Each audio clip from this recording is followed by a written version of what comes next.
সকল পীরদের পীর তুমি যে রোশন জমির খোদা ভীরুদের সরদার তুমি ইয়া গৌসে আজম দস্তগীর। আলহামদুলিল্লাহ রাব্বিল আলামিন, আসসালাতু ওয়াসসালামু আলা সাইয়্যিদিল আমবিয়া ওয়াল মুরসালিন, আম্মা বা'দ। ফাআউযু বিল্লাহি মিনাশ শাইতানির রাজিম, বিসমিল্লাহির রহমানির রহিম। আসসালাতু ওয়াসসালামু আলাইকা ইয়া রাসূলুল্লাহ ওয়া আলা আলিকা ওয়া আসহাবিকা ইয়া হাবিবাল্লাহ। আসসালাতু ওয়াসসালামু আলাইকা ইয়া নাবিয়াল্লাহ ওয়া আলা আলিকা ওয়া আসহাবিকা ইয়া নূরাল্লাহ। প্রিয় প্রিয় ইসলামী ভাইয়েরা ও মাদানী চ্যানেলের দর্শকবৃন্দ, মাদানী চ্যানেলের ধারাবাহিক অনুষ্ঠান খোদার বন্ধুদের সাথে বন্ধুত্ব, এতে আপনাদের আরেকবার সুস্বাগতম।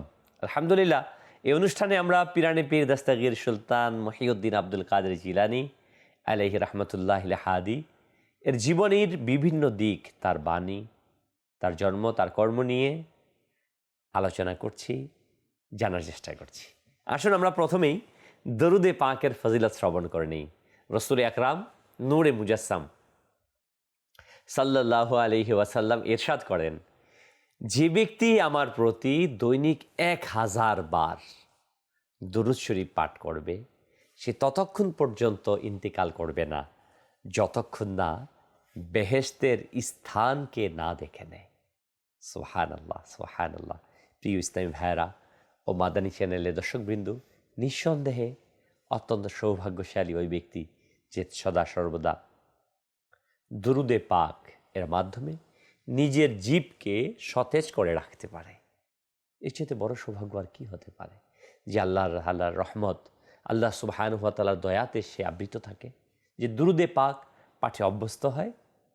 আসুন না আমরা অযথা সময়কে অতিবাহিত না করে সবসময় দুরূদ শরীফ পাঠে অভ্যস্ত হই। আপনি যে কাজই করছেন, ব্যবসা করছেন, চাকরি করছেন, বিভিন্ন বৈধ কাজের সাথে সম্পৃক্ত আছেন, আলহামদুলিল্লাহ, দুরূদ শরীফের মাঝে পবিত্র অবস্থায় করার চেষ্টা করতে থাকেন।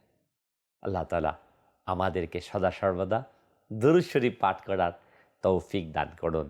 প্রিয় ইসলামী ভাইরা ও মাদানী চ্যানেলের দর্শকবৃন্দ, আমরা অন্যান্য পিছনের অনুষ্ঠানগুলোতে শুনে আসছিলাম গাউসে পাক আলাইহি রাহমাতুর রহমান এর জীবনের বিভিন্ন দিক। আমাদের পিরানে পীর দস্তগীর সুলতান মহিউদ্দিন আব্দুল কাদের জিলানী কুদ্দিসা সিররাহু রব্বানী, তিনি শৈশবকাল থেকেই ইলম অর্জনের জন্য বেকারার ছিলেন। শেখ মুহাম্মদ বিন কায়েদ আল আফগানী রহমতুল্লাহ আলাইহি তিনি বর্ণনা করেন যে হযরতে মাহবুবে সুবহানী শেখ আব্দুল কাদের জিলানী আমাদেরকে বলেছেন, শিশুকালে হজের দিন একবার আমার জঙ্গলের দিকে যাওয়া হয়েছিল গরু চরানোর উদ্দেশ্যে। আমি সেখানে যাচ্ছিলাম এবং একটি গরুর পিছনে পিছনে আমি অগ্রসর হচ্ছিলাম। তখন সেই গরু আমার দিকে দেখে বলল, হে আব্দুল কাদের, এই ধরনের কাজ করার জন্য আপনার জন্ম হয়নি। গাউসে পাক রহমতুল্লাহ তাআলা গরু চরানোর জন্য যাচ্ছিলেন জঙ্গল নিয়ে গরুকে। তখন ওই গরু, ওই গাভীটি সে বলতে লাগলো শেখ আব্দুল কাদের জিলানী আলাইহি রাহমাতুর রহমানকে লক্ষ্য করে। আমি ভয় পেয়ে চলে এলাম এবং ঘরের ছাদের উপর উঠে গেলাম। তারপর আমি দেখতে পেলাম যে আরাফার ময়দানে সবাই দাঁড়িয়ে আছে। এই অবস্থাটা ছিল, ওইটা ছিল একেবারেই প্র্যাকটিক্যাল।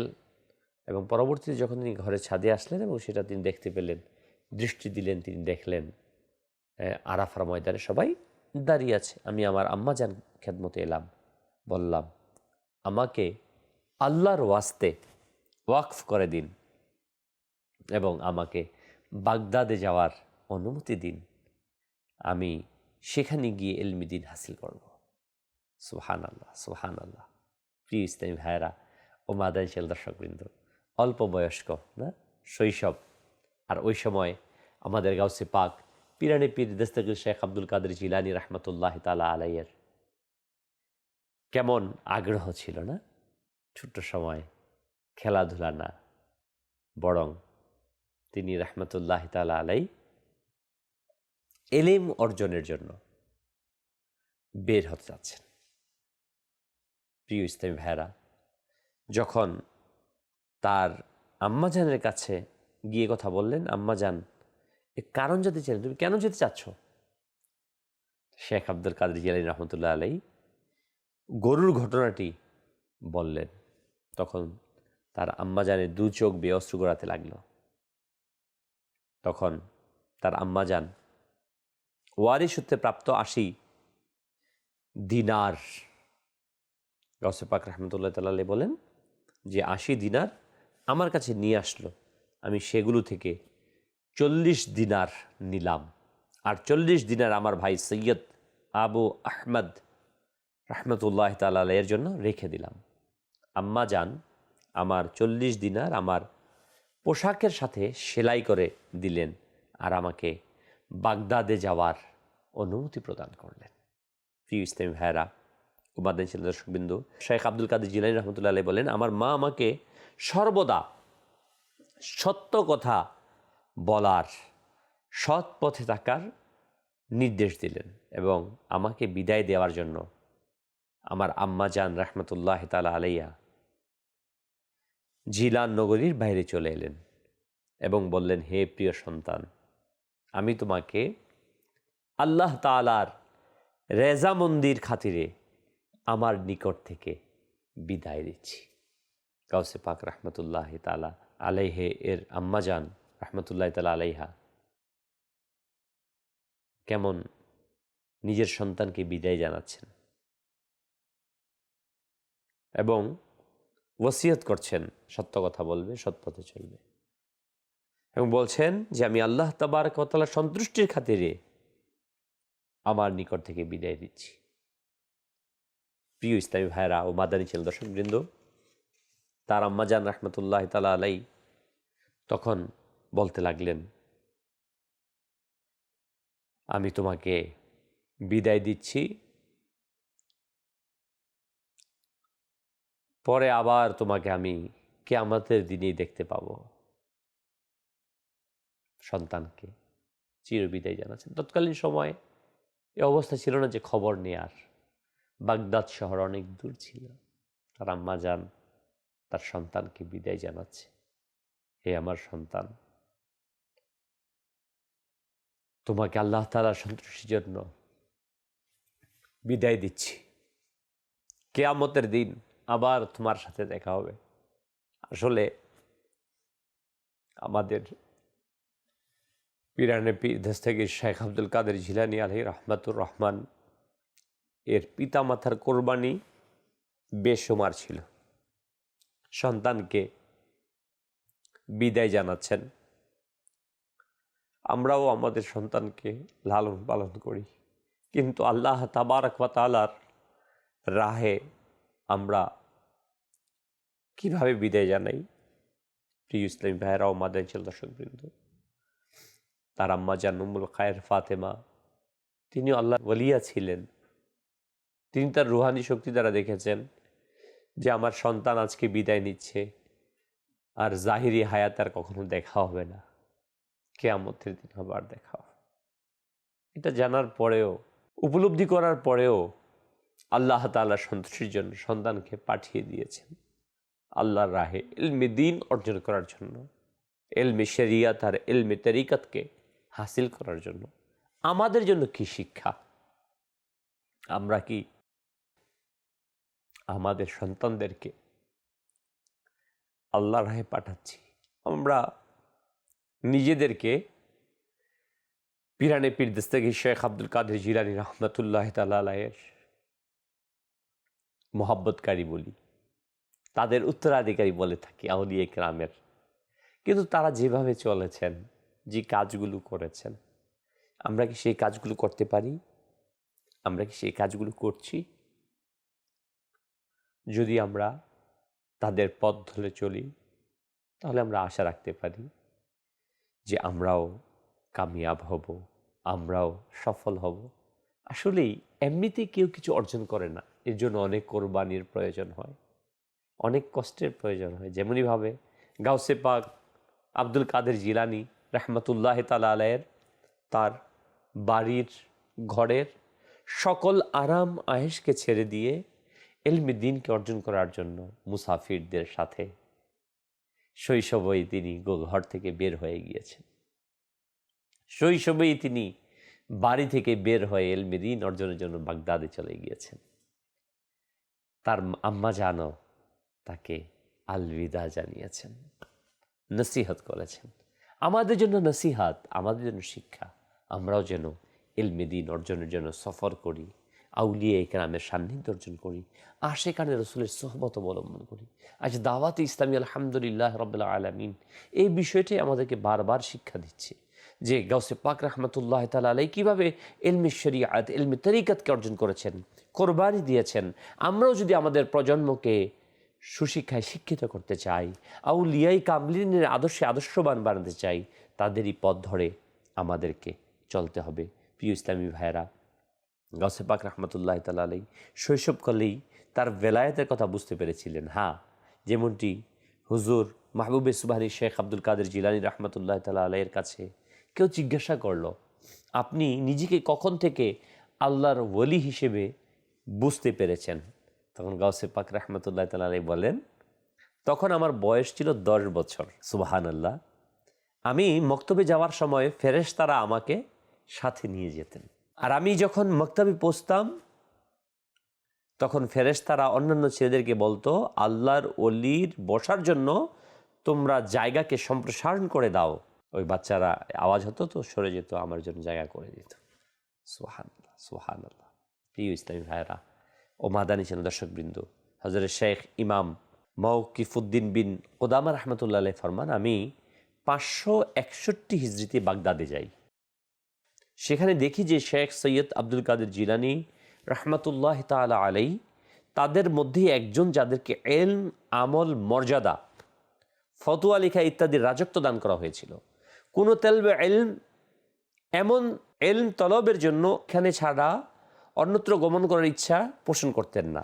যে গাউসে পাকের মধ্যে সব ধরনের ইলমের সমন্বয় ছিল, আর যারা তার কাছ থেকে ইলম শিক্ষা গ্রহণ করত তিনি তাদের পড়াশোনার ক্ষেত্রে খুবই ধৈর্যের পরিচয় দিতেন। তার বক্ষ ছিল প্রশস্ত, আর তিনি ছিলেন খুশ মেজাজের। আল্লাহ তাআলা তার মধ্যে সব ধরনের সুন্দর গুণ এবং মর্যাদাকে সমন্বয় করে দিয়েছেন। গাউসে পাক রহমতুল্লাহ তাআলা আলাইহি ইলমে শরিয়াতের অনেক বড় আলিম, মুফতি, মুহাদ্দিস, মুফাসসির তিনি ছিলেন। আজকে তো আমাদের সমাজের মধ্যে আল্লাহ থেকে পানা যে অনেকে পীর নিজে নিজেই দাবি করে থাকে না, পীর সাহেব, আস্তাগফিরুল্লাহ, যে শরিয়তের মাসআলা পর্যন্ত জানে না। মনে রাখবেন, ওলি সে যে নিঃসন্দেহে আলিম। প্রত্যেক আলিম ওলি না, কিন্তু প্রত্যেক ওলি আলিম। কিন্তু আজকে আমাদের সমাজের মধ্যে সাজা হচ্ছে, পীর সেজে থাকে, এবং মানুষ ওই সকল প্রতারকদেরকে দেখে দেখে হাকিকি যারা আল্লাহর ওলি তাদের কাছ থেকে আজকে দূরে সরে যাচ্ছে। আর এই দূরে সরে যাওয়াটা, এটা আমাদের জন্য ব্যর্থতা, যে আমরা প্রতারকদের প্রতারণা দেখে নিজেদেরকে গুটিয়ে ফেলছি, সত্যকে আমরা মিথ্যা বলছি না। প্রিয় ইসলামী ভাইয়েরা ও মাদানী চ্যানেল দর্শকবৃন্দ, পিরানি পীর দস্তগীর শেখ আব্দুল কাদের জিলানী আলাইহি রাহমাতুর রহমান তিনি কেমন আলিম ছিলেন আমরা শুনবো তার ঘটনা। তিনি ছোট্ট সময় থেকে ইলমে শরিয়াত অর্জন করার জন্য নিজের ঘরের মধ্যে প্রথম ইলমে শরিয়াতকে অর্জন করেছেন। তারপর বাগদাদে গিয়ে অসংখ্য শেখুল হাদিস, উলামায়ে কেরাম, মুফতিয়ানে এজামের কাছ থেকে সোহবত অবলম্বন করেছেন। সোহবত অবলম্বন করে তিনি ইলমে শরিয়াতকে অর্জন করেছেন। আজকে আমরা দেখি যে আমাদের সমাজের মধ্যে পীর সেজে বসে আছে, ব্যবসায়িক নাম দিয়ে ব্যবসার জন্য মাজাল্লাহ নাউজুবিল্লাহ আজকে বিভিন্ন ধরনের প্রতারণার শিকার করা হচ্ছে। বিভিন্ন বলে তরিকতের মধ্যে শরিয়াত নেই, মাজাল্লাহ। অনেকে তো এরকমও প্রতারণা করে থাকে, যারে নামাজ পড়া দরকার, শরিয়তে আবার নামাজ কোথায়?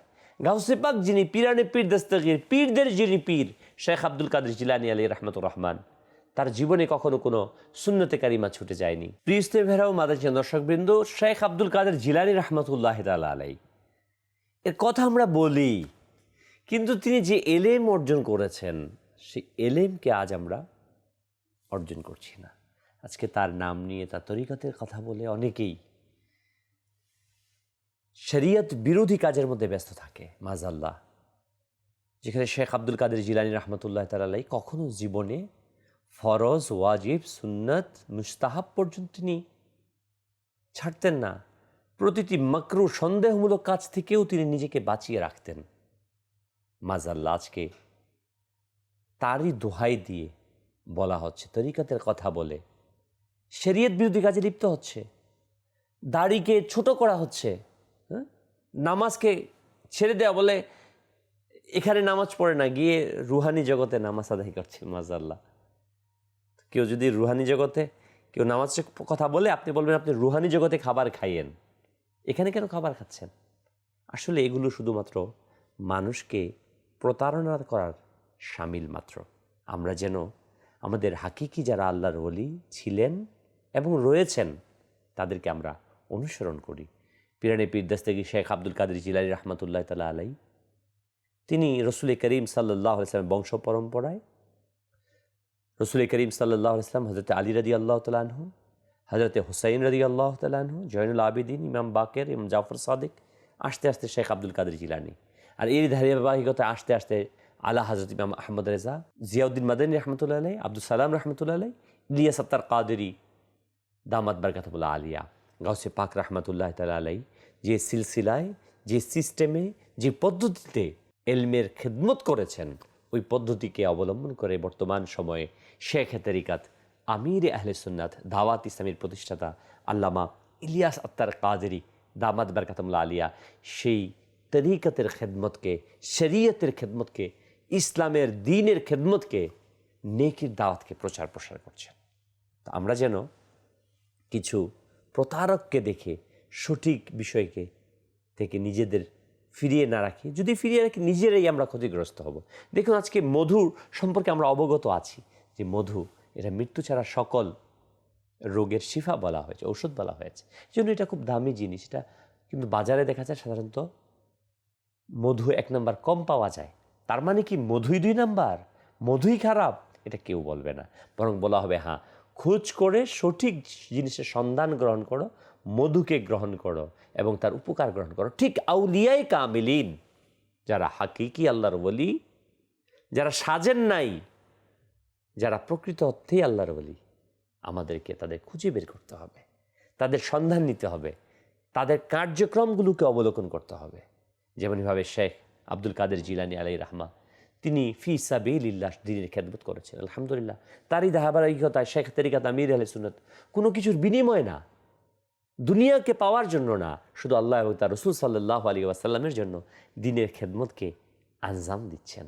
এবং তিনি দাওয়াতে ইসলামের মুবাল্লিগদেরকেও, অন্যান্যদেরকেও, তার মুহিব্বিনদেরকেও, মুরিদিনদেরকেও, তালিবদেরকেও তিনি উৎসাহিত করছেন দ্বীনের খেদমত করার জন্য, ইলমে দ্বীন অর্জন করার জন্য, এলমে মারিফাতকে হাসিল করে দ্বীনের দায়ী হিসেবে বের হয়ে মানুষদেরকে নেকির দাওয়াত দেওয়ার জন্য।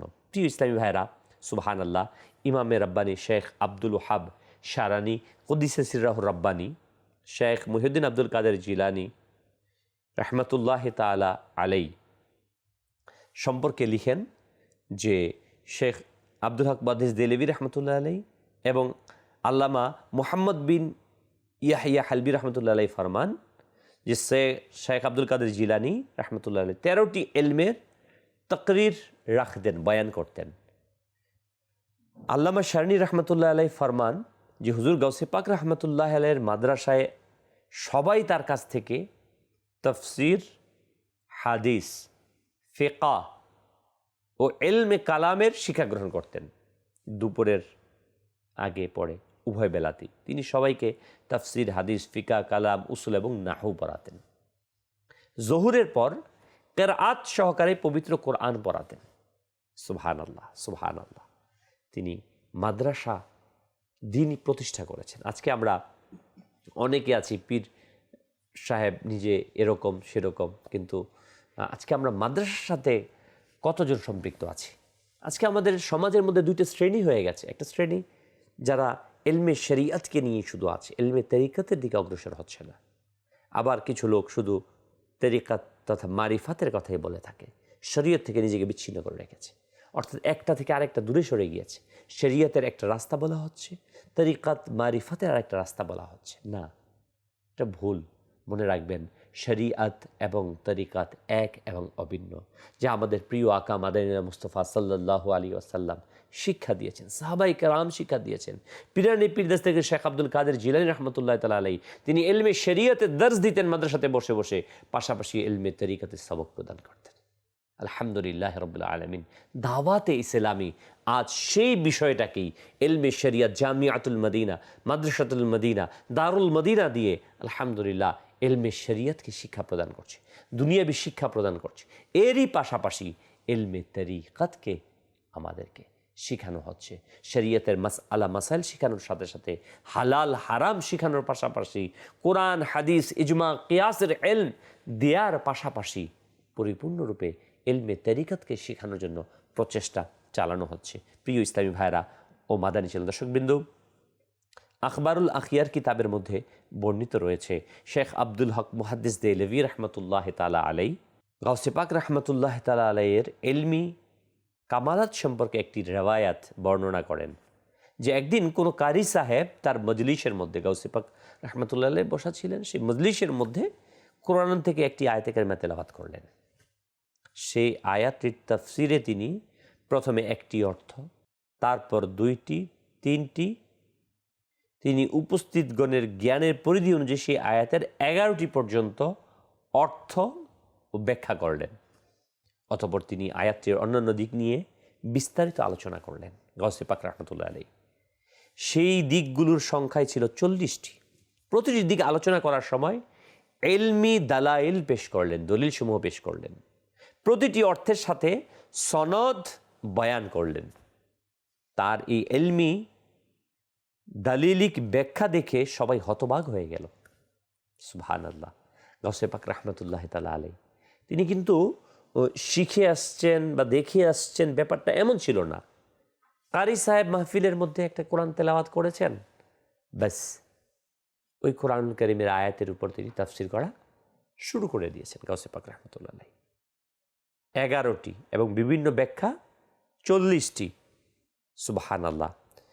হাফেজ আবুল আব্বাস আহমদ বিন আহমদ বাগদাদি বান্দেলেজি রহমতুল্লাহ তাআলা আলাইহি বাহজাতুল আসরার কিতাবের মধ্যে লিখেন, লেখককে বলেন যে আমার পিতা আর আমি একদিন শেখ আব্দুল কাদের জিলানী রহমতুল্লাহ তাআলা আলাইহির মজলিসের মধ্যে হাজির হলাম। গাউসে পাক রহমতুল্লাহ তাআলা আলাইহি ইলমের অবস্থা, তার ইলমে শরিয়াত, ইলমে লাদুনি কেমন ছিল, যাদের নামগুলো উচ্চারণ করছি, আবুল আব্বাস আহমদ বিন আহমদ বাগদাদি, ওনারা এক একজন কিন্তু বড় বড় মাশায়েখ। শেখ আব্দুল হক মুহাদ্দিস দেহলভী, তিনি হচ্ছেন ভারতীয় মহাদেশের সর্বশ্রেষ্ঠ মুহাদ্দিস যাকে বলা হয়। ওনারা এক একজন যুগের, তাদের যুগের এক একজন মশহুর মারুফ আলিমে দিন, যাদের লিখনি পাঠ করে আলিম তৈরি হচ্ছে। ওনারা বর্ণনা করছেন সুবহানাল্লাহ। তিনি বলছেন যে এক মজলিসে আমি হাজির হলাম, শেখ আব্দুল কাদের জিলানী রহমতুল্লাহ তাআলা আলাইহি একটি আয়াতের তাফসিরের একটি অর্থ বললেন। তখন আমি আমার পিতাজানকে বললাম, এই অর্থ কি আপনি জানেন? আমার পিতা, আমার বাবা বললেন হ্যাঁ। তারপর শেখ আব্দুল কাদের জিলানী রহমতুল্লাহ তাআলা আলাইহি অপর একটি অর্থ বললেন। আমি তখন পুনরায় আমার পিতাজানকে জিজ্ঞাসা করলাম, এই অর্থ কি আপনি জানেন? তিনি জবাব দিলেন হ্যাঁ। তারপর তিনি তার আরও একটি অর্থ বললেন গাউসে পাক রহমতুল্লাহ তাআলা আলাইহি। তখন আমি পিতাকে জানতে চাইলাম, আপনি কি এই অর্থটিও জানেন? তারপর তিনি 11টি অর্থ বললেন গাউসে পাক রহমতুল্লাহ আলাইহি। আমি প্রতিবারেই পিতাজানকে জিজ্ঞাসা করতে থাকলাম, আপনি কি এই অর্থগুলো আগে জানতেন?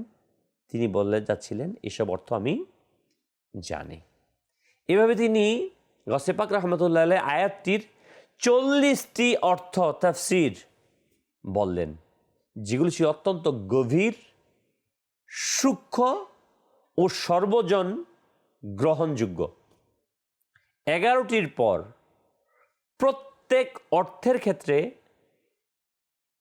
পিতাজান বলেছে এইসব অর্থ সম্পর্কে আমি জানতাম না। সুবহানাল্লাহ, সুবহানাল্লাহ।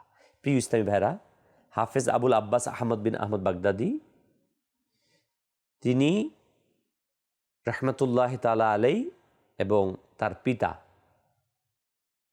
এই বর্ণনাটা করেছেন। ওনার পিতা যান যে 11টি তাফসির ইনি জানতেন। ইনি মশহুর মারুফ আলিম ছিলেন। 11টি আসলে একটা আয়াতে কারিমার অর্থ বর্তমান সময়ে যদি আমরা বিভিন্ন যারা একদম মশহুর মারুফ সারা পৃথিবীর শ্রেষ্ঠ 2-1 আলিম তাদের কাছে আমরা জিজ্ঞাসা করি হয়তো বা 8টা 10টা তাফসির পর্যন্ত একজনের মেমোরিতে থাকে, এর চেয়ে বেশি থাকে না সাধারণত। আর যেটা ওই সময় এটা একেবারে বেশি থেকে বেশি আমি আরজ করলাম। আর ওই সময়ের তিনি মশহুর মারুফ আলিম ছিলেন, তিনি 11টা সম্পর্কে তার ধারণা ছিল। আর গাউসে পাক রহমতুল্লাহ তাআলা আলাইহি ওই জায়গাতে 40টি তাফসির ব্যাখ্যা একটি আয়াতে কারিমার পেশ করেছেন। 40টি পর্যন্ত পেশ করেছেন। এলেম তার কাছে আর কতটুকু ছিল এটা তো অজানা। আল্লাহ সুবহানাহু ওয়া তাআলা তার ওয়ালিদেরকে ইলমে লাদুনি দান করে থাকেন। গাউসে পাক রহমতুল্লাহ তাআলা আলাইহি সেই ইলমে লাদুনির দ্বারা পরিপূর্ণ ছিলেন। সুবহানাল্লাহ।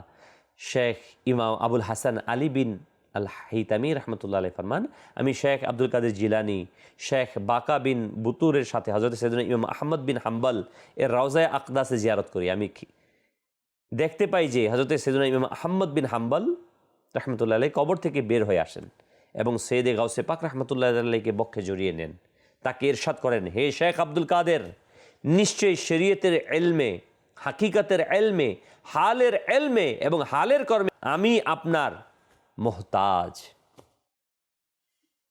ওনারা অবলোকন করেছেন কিছু কিছু বিষয় আছে যা হয়তোবা আমাদের আকল ধরবে না। এই ঘটনাটি বাহজাতুল আসরার কিতাবে রয়েছে। প্রিয় ইসলামী ভাইরা ও মাদানশীল দর্শকবৃন্দ, আমাদের শেখ আব্দুল কাদের জিলানী রহমতুল্লাহ তাআলা আলাইহিকে আল্লাহ সুবহানাহু ওয়া তাআলা ইলমে লাদুনি দ্বারা মুনাব্বার করেছেন। আর এই ঘটনা শোনার পর আমরা অনেকেই শুধু ইলমে লাদুনির পিছনে ছুটি। মনে রাখবেন এ কথা, শরীয়তের ইলম ব্যতীত কেউ ইলমে মারিফাত হাসিল করতে পারে না। অবশ্যই শরীয়তে মুতাহারাকে অনুসরণ সকল গাউসে পাক রহমতুল্লাহ আলাইহি, খাজা পিয়া রহমতুল্লাহ আলাইহি, বাহাউদ্দিন নকশবন্দি রহমতুল্লাহ আলাইহি, মুজদ্দিদ আল ফেসানি রহমতুল্লাহ আলাইহি, শহীদ সরওয়ার্দী আলাইহি রহমতুর রহমান, সকল বুজুর্গানে দিন রহমতুল্লাহ তাআলা আলাইহি তারা প্রথমে ইলমে শরীয়তকে অর্জন করে সেই পথে চলে ইলমে মারিফাতকে, ইলমে তরিকাতকে অর্জন করেছেন। আমরা যদি তাদের পথের প্রতীক হতে চাই, আমরা যদি সিরাতাল মুস্তাকিমের পথকে অবলম্বন করতে চাই, তাহলে আমাদেরকে ইলমে শরীয়ত এবং ইলমে তরিকাত এই দুইটি ইলম এর সমন্বয় ইলম অর্জন করতে হবে। আলহামদুলিল্লাহ, দাওয়াতে ইসলামী আমাদেরকে সেই পথেই পরিচালিত করছে যেই পথে আমাদের বুজুর্গানে দিন রাহিমাহুমুল্লাহিল মুবিন পথ অতিক্রম করেছেন। গাউসে পাক রহমতুল্লাহ তাআলা আলাইহির অনন্য অবস্থান ছিল ইলমের। ইনশাআল্লাহ তাবারক ওয়া তাআলা আমরা শুনব তার ইলম সম্পর্কে এবং তার কারামত সম্পর্কে। পরবর্তী অনুষ্ঠান দেখার আমন্ত্রণ জানিয়ে আজকের মতো এখানেই শেষ করছি। সাল্লু আলাল হাবিব সাল্লাল্লাহু তাআলা আলা মুহাম্মদ। তুমি সকল পীরদের পীর, তুমি যে রোশন জমির খোদা ভীরুদের সরদার, তুমি ইয়া গাউসে আজম দস্তগীর।